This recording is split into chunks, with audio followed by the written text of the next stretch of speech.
Nowadays we're living in a technical age, and our children using a computer is common. It's not uncommon for a child to be on a computer. There's a lot of things that are on the computer, especially on the TV. They advertise different games that your child can go online and play. Different networks have their own websites, and children, of course, they want to play the game. There's pbskids.org, Cartoon Network. There's also nick.com and many other games and websites where your children can go and play. Now, my child, for instance, he likes to go and play on cartoonnetwork.com, especially after he sees commercials, and he wants to go on that website and go and play. Now, it's very easy for a child to start on a website that you approve of and veer off into another website and go onto a website that you don't approve of. So for this, there's ways that you can set parental settings so that you have access and pretty much control of your child and what he or she uses, he or she is able to view, and what websites they go onto. So I'm gonna go ahead and give you a demonstration and show you how to set up a parental control. Okay, now here's my example. Go to Start, Control Panel. Then you go to User Accounts and Family Safety. Then you can set up parental controls for any user. Now I have a 7-year-old, and I set up an account for him so that he doesn't get into any of the stuff that I use for my personal as well as my husband uses. Now for your child, let's click on his. Now you can set up how little man will use the computer. Now there's the parental controls that you can turn them off, and you can simply turn them on and turn them off. Now there's time limits. Here's the time limits. Reasonable after 8 o'clock all the way until 7 o'clock in the morning. So late at night he can't use the computer. You can set the time constraints for anywhere from noon to 12 a.m. or from 12 a.m. to noon. So you have all this time. Anything that's in the white, they're allowed. Anything that's in the blue is blocked.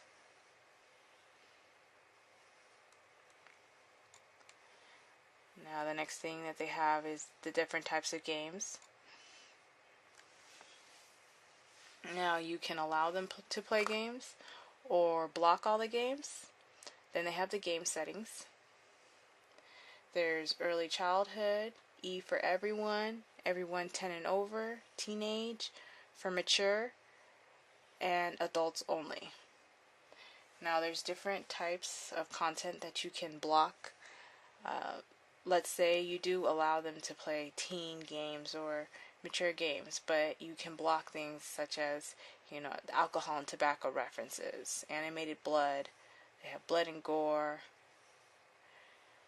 crude humor. Then there's some more drug and alcohol references. Language, mild, moderate language, or use of profanity. Different lyrics if you don't want them to read anything that has profanity, sexuality, violence, alcohol, or drug use in the music. So if you want to listen, if they're allowed to listen to any music on it, or if they're going to download. Then they have the mild. You can block those. And it's mild blood and gore, animated blood, drug and alcohol reference, violence. Same thing with the lyrics. And then they have the same thing, sexual violence, sexual content. There's just so many things that you can go through and block from them actually seeing. Partial nudity, strong nudity, gambling, sexual content, sexual themes, sexual violence. They have all these things that you can block, and then just straight violence, aggressive violence you can block, and use of drug and tobacco and alcohol. There's just so many things you can go through and check off. For time constraints, there are a lot of things here that are checked off. There's very few boxes that I left for my son to be able to use because he's only 7. And there's a lot of things that are on the internet, especially when he goes on. And you'd be surprised on things when they go online and they'll start at a place like nick.com or Disney Channel or something, and veer off and somehow click himself into a whole nother website that you don't intend them getting into. And then there's specific games that you can block on the computer.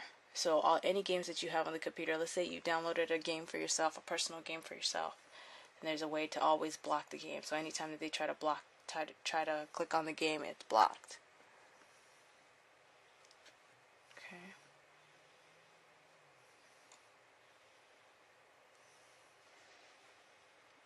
Now the next thing that we're gonna go and look at, let's push OK and go back. Now they have specific programs. Now it says little man can use all programs, or little man can only use the programs that I allow. This will download all the programs that you have available on your computer. And let's say you have like a business and you have Microsoft Outlook as part of your business, and you don't want your children getting into your personal business account. Then you can go ahead and block that application. Maybe you have QuickBooks or Quicken to where you block you have all your financials, and you don't want that being messed up. You can block that. There's just so many things. In my case, for schooling purposes, I've blocked out the Microsoft Word because right now he's at an age that he doesn't use it, so there really isn't anything for any reason for him to use it. There are very few programs that I've blocked out, but I've blocked out some. But you have the ability to block certain programs. It does take a while to load because they're loading every single program that you have active on your computer.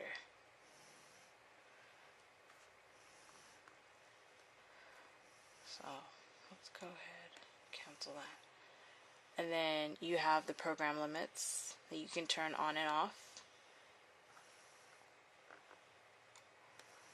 Alright.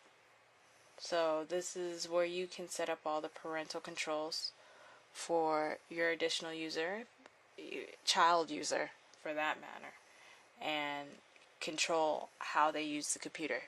Because, not everything that is on the computer, especially on the internet nowadays, is good for your child to get into. So you as a parent can go ahead and stop that and block what you want, and pretty much you have control of the computer.